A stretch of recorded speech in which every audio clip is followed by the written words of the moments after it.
Et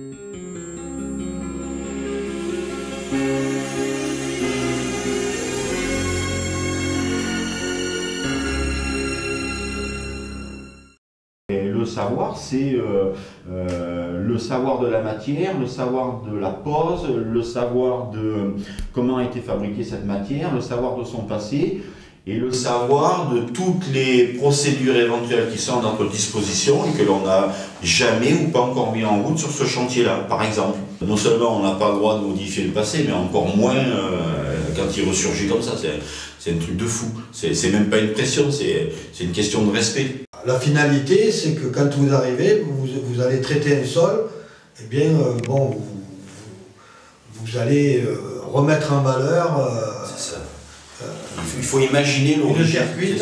Il y a toujours un petit peu de reste de peinture, à certains endroits il y a des éclats et des choses comme ça. Voilà, ça fait partie. Donc nous, notre travail, eh bien, ça va être de rendre visible tout ce passé. Donc éliminer tout ce qui ne lui appartient pas, rendre visible le passé, pour le rendre lisible, c'est-à-dire que l'on puisse l'interpréter. Donc maintenant, ce soir, on raconte une histoire, et en fait, il raconte l'histoire de la maison.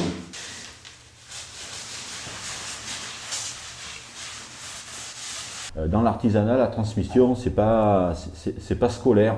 Et dans l'artisanat d'art, c'est encore moins scolaire. Transmettre pour rien, ça ne se fait pas. Alors c'est vrai qu'il y a un vieil adage qui traîne en disant dans cet atelier, ici, on ne donne rien, tout se vole. Mais l'origine de cet adage, c'est simplement que on ne peut transmettre quelque chose.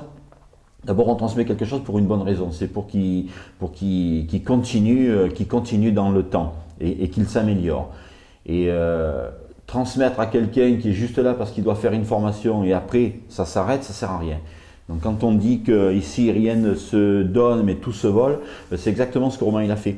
Il avait la volonté de vouloir capter ce savoir et à force c'est lui qui est venu le chercher dans l'entreprise, il est venu nous le voler. Donc du coup on fait ce constat-là, on fait ce constat d'éponge qui a soif de savoir et du coup on donne.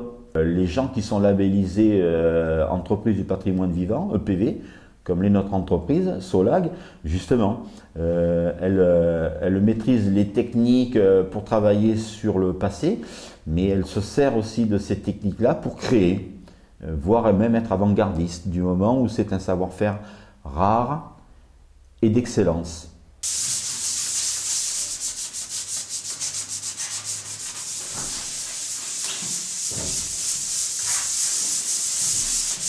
Moi, ce qui me plaît, c'est d'être sur des matériaux qui sont dits nobles et des matériaux qui sont transmettables et souvent transmis aux jeunes générations, comme moi d'ailleurs.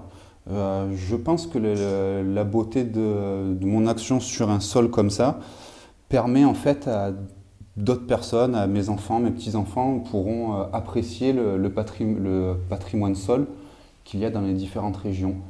Je me plais à croire qu'on prend autant de plaisir à visiter les châteaux de la Loire pour leur décoration intérieure que pour aller voir leurs terres cuites et leurs parquets qui sont encore présents. Et si notre action disparaît, je pense que beaucoup de sols vont être voués à disparaître. J'aurais du mal à imaginer le Palais des Papes avec une belle dalle de béton quartzée dans les parties restaurées. Je pense que le sol met fortement en valeur un mobilier, une tendance, une atmosphère.